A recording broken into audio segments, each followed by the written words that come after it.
नमस्कार दोस्तों, मित्रों एंड डियर फ्रेंड्स।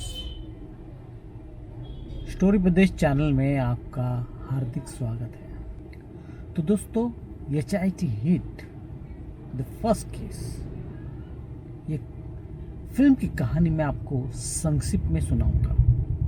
इस कहानी में विक्रम जयसिंघा एक पुलिस अफसर है। वो HIT हिट यानी होमोसाइड इंटरवेंशन टीम के लिए काम कर रहा है।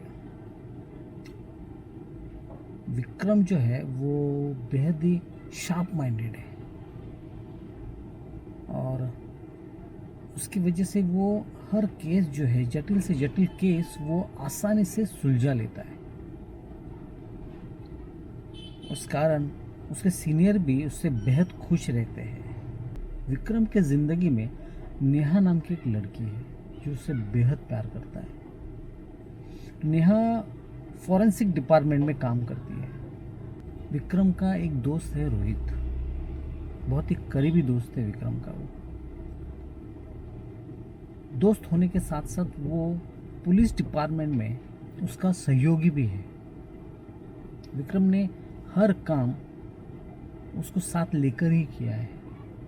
रोहित ने भी कभी उसका दिल नहीं तोड़ा। हर काम वो पूरी जद्दोजहद से करता है, पूरे दिल से करता है। HIT हिट उस डिपार्टमेंट में और एक सीनियर अफसर है अक्षय, जो विक्रम के रैंक का ही है।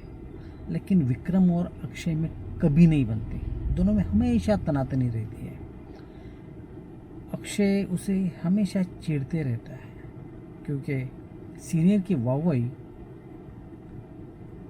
विक्रम को ही मिलती है, अक्षय को नहीं। इसलिए हमेशा अक्षय उसके काम में कुछ ना कुछ गलतियां ढूंढने की कोशिश करते रहता है। विक्रम कुछ दिनों से PTSD से परेशान है।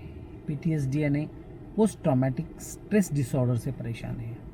उसके ऊपर उसका इलाज भी चल रहा है, लेकिन वो टैबलेट लेना नहीं चाहता क्योंकि उसे लगता है कि अगर मैं टैबलेट लूँ तो कहीं मेरी एबिलिटी ऑफ वर्क कम ना हो जाए।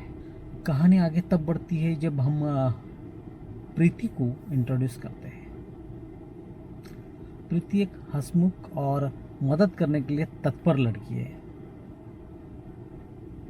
वो कहीं जा रही होती है कि उसकी कार अचानक बीच सड़क पर खराब हो जाती है। उस कार सड़क के किनारे लगाती है और अपना मोबाइल ढूंढती है, लेकिन हद यह है कि वो अपना मोबाइल घर ही भूल आई है। सब इंस्पेक्टर इब्राहिम सड़क के उस पार से कहीं काम के लिए निकल रहा होता है। उसकी नज़र परेशान प्रीति पर जाती है।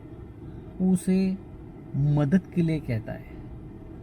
इब्राहिम का फ़ोन लेकर प्रीति अपने पिताजी को फ़ोन लगाती है और कहती है कि मुझे पिकअप करके यहाँ से लेके जाइए। जब उसके पिताजी, प्रीति के पिताजी वहाँ उस जगह आते हैं तो वहाँ प्रीति को न पाकर सकपका जाते हैं।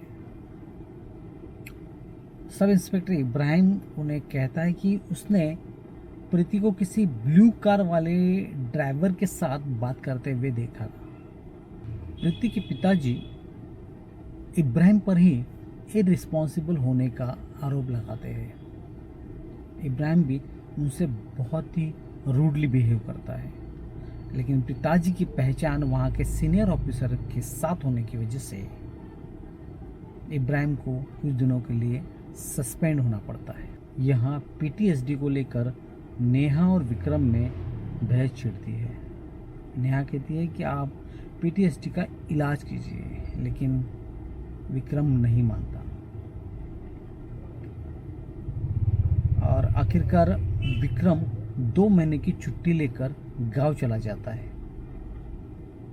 नेहा परेशान होकर उसे कॉल पर कॉल लगा रही है, लेकिन विक्रम एक भी कॉल उसका उठाता नहीं है।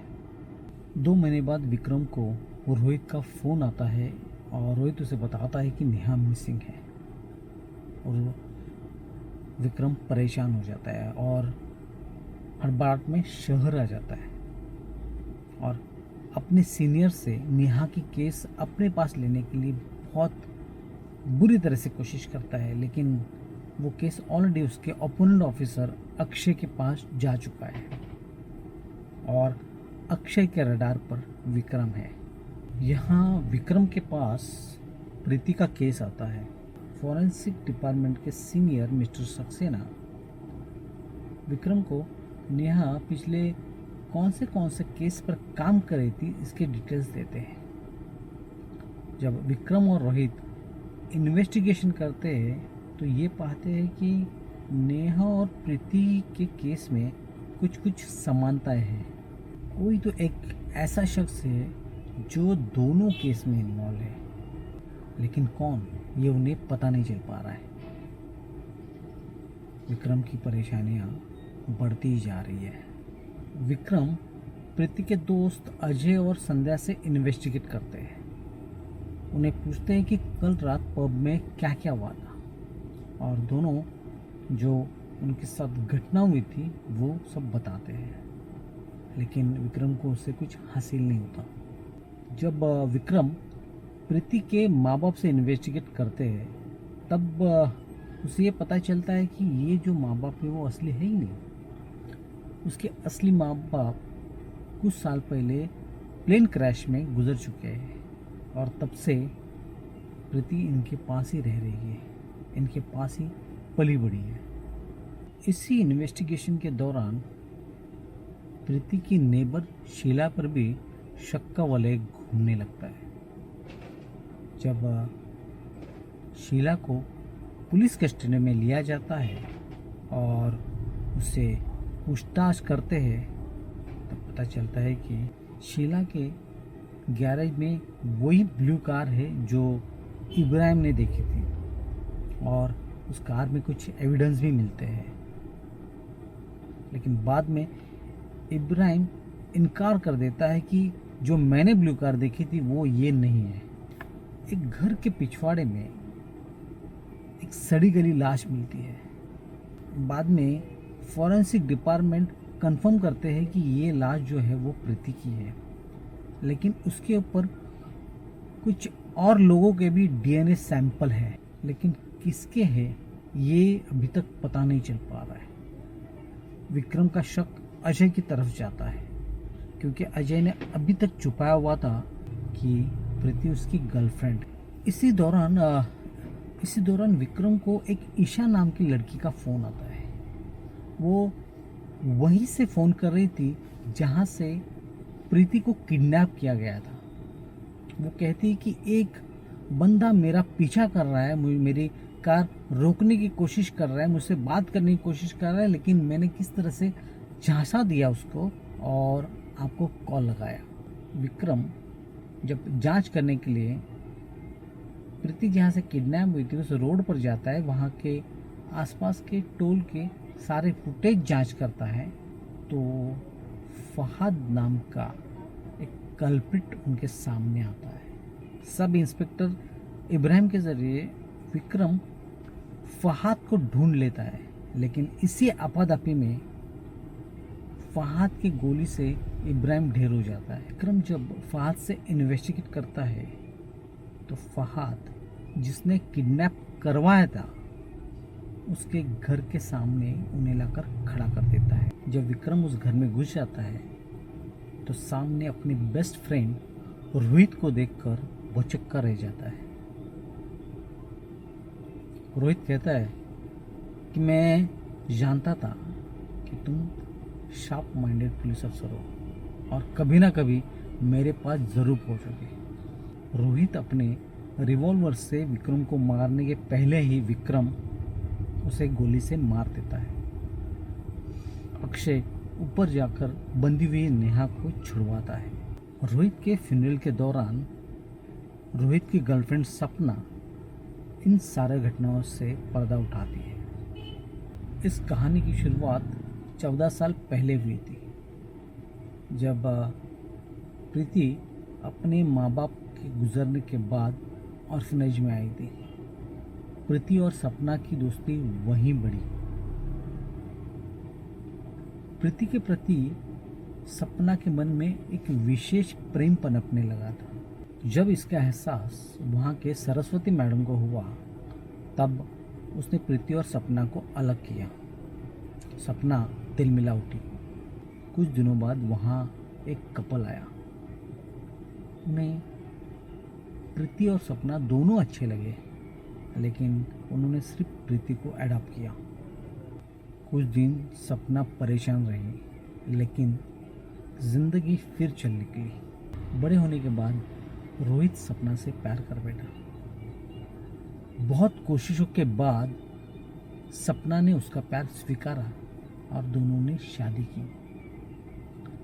लेकिन उन दोनों में कभी नॉर्मल रिलेशन थे ही नहीं, क्योंकि सपना को रोहित के प्रति कभी प्यार जागा ही नहीं। और एक दिन एक पब में सपना के सामने प्रीति आ गई। प्रीति को देखकर सपना बेहद खुश हो गई।